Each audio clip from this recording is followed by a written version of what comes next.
If you're wondering what the difference between an 18, a 16 and a 15 gauge nailer is, what the gauges mean, what the different uses are, we'll get to that in a moment. But I think first, let's now take a look at the nails. I'm going to call all these nails by their gauges because that's sort of the easiest, even though I think it's a stupid way of doing things. But these are 18 gauge nails. They are basically square. They're not round like a nail you would buy from the hardware store and hammer in yourself. They are square. They are 1.2 millimeters in diameter, and they have a very small rectangular head on them. Very similar to a 16 gauge nail, which is 1.6 millimeters in diameter. Still got that square sort of shape and the rectangular head. When we move up to the DA or 15 gauge nails, you'll notice they've now turned round. If you look at those, they look more like miniature nails you would hammer in, more like a miniature framing nail. And they have a clipped D head like a framing nail. And then moving on to framing nails, this is your 10 gauge framing nail, and as you can see, just a bigger version of the ones I just showed you. A clipped D head. The clipped D head just refers to the shape. If you have a look at the shape there, it's D. It's got the back clipped off it. That's so that they can cram these all together to jam them in your gun so you can get lots of them in there.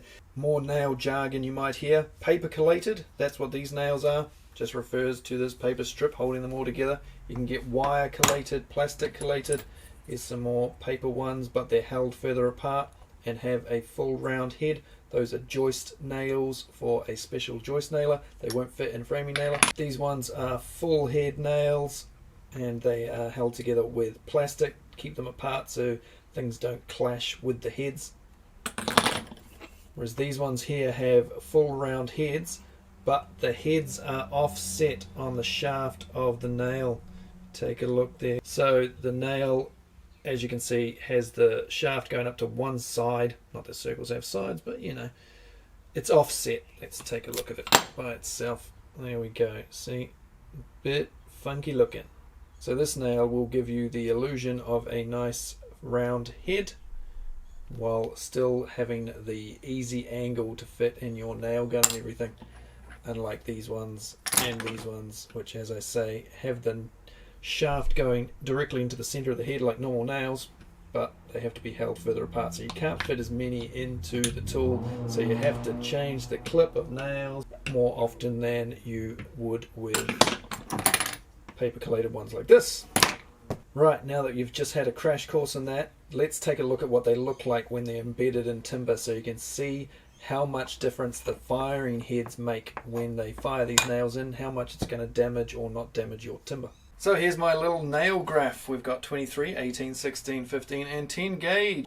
At the top we have one of each nail hammered in at its full depth, the full depth that these nailers will go. That's to show you how much damage the pins do to your timber if you haven't got your gun set quite right. The second nail down is the sort of flush one, so as close as you can sort of get to the top without the pin sort of damaging it, but just enough that you can sort of putty it. And then these bottom ones are with the gun at its fully wound out stage, so the furthest out that the nails will stick. This is fired into pine. They're all 50 millimeters long, all of the nails that have been fired into this timber, and here they all are here. 1.2 millimeters in diameter, 1.6, 1.8, and the 10 gauge takes from 2.8 to 3.3 millimeters.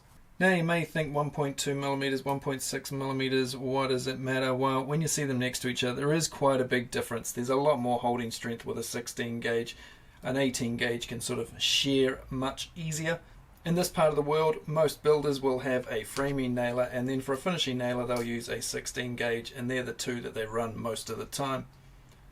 Some people prefer, however, to use the 18 gauge because it leaves smaller holes, as you can see, much easier to putty. And to be honest, 15 gauge, a lot of people don't even bother with this, because why would you need that when you've already got one of those?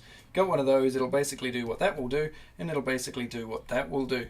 But the 15 gauge does give you a slightly bigger nail, something that you can start thinking about using outdoors. The 18 and 16 gauge mostly used for architraves, you know, round door frames, windows, that sort of stuff, or trim work. 15 gauge, you're almost getting to the point where you could use this for a very light fence. Not a real fence, but something decorative. And of course the framing nailer is used for all house framing, decking, anything where you want to nail timber such as 4x2s together, although you wouldn't likely be using the 50mm nails. I don't use those very often, but you can use that for fence palings. But most of the time framing nailers are used with 90mm or 3.5-inch nails, because that's what you need to hold your 2x2 timber together. Looking at just the nail heads, as you can see, like I just said, the 18 doesn't leave much of a hole when compared to the 16. The striker on the 16 much wider, so if you let it go all the way down, it is going to damage your timber. When they're pretty flush, they're not too dissimilar, but as you can see, the striker much bigger. Now the striker is bigger than the nail head, so that the nails don't slip past the striker and that sort of thing, and you end up with nails not going in properly and things like that. Now the 15 gauge, much bigger striker again. As you can see, that's left one hell of a dent, but not so bad when you get things right. And the framing nailer, of course, just smashes things in, leaves a nice big nasty hole if you are not careful. But if you get it right, it can be not too bad as well. Most of the time it doesn't matter with a framing nailer, because you are whacking it in a building situation for a deck or a fence or house framing, where beauty doesn't matter because it's usually hidden by something else. So it's far better to have the nail go too deep than not deep enough. There is other marks you may be able to see here, a couple of little like teeth marks on here. That is from the nose tip of the framing nailer. Now you can get a no-mar tip or a no-mark tip, depending on which way you want to say it. So that slips over the end like this, and that prevents these horrible ugly marks from appearing. It will change your depth of firing with a no-mar tip.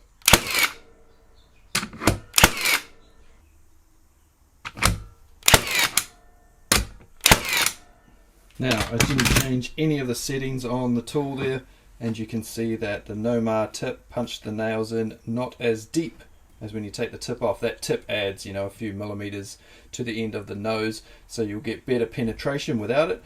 But if you look at these two, they're much cleaner than these two, which have these spikes. If I dialed that back a bit to get the nails a bit closer to flush, it would be a nicer hole again, of course. And that is good for, say, decking, if you want to use a framing nailer for putting on the top decking boards. If you use round head nails, you can get away with that. Or also good for putting in fences, anywhere where you just want to make it look a bit tidy.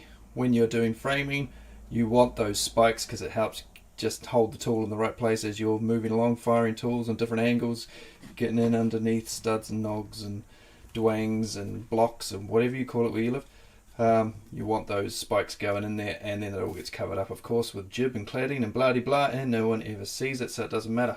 So thanks for watching another one of my reviews, and I'll see you on another one next week.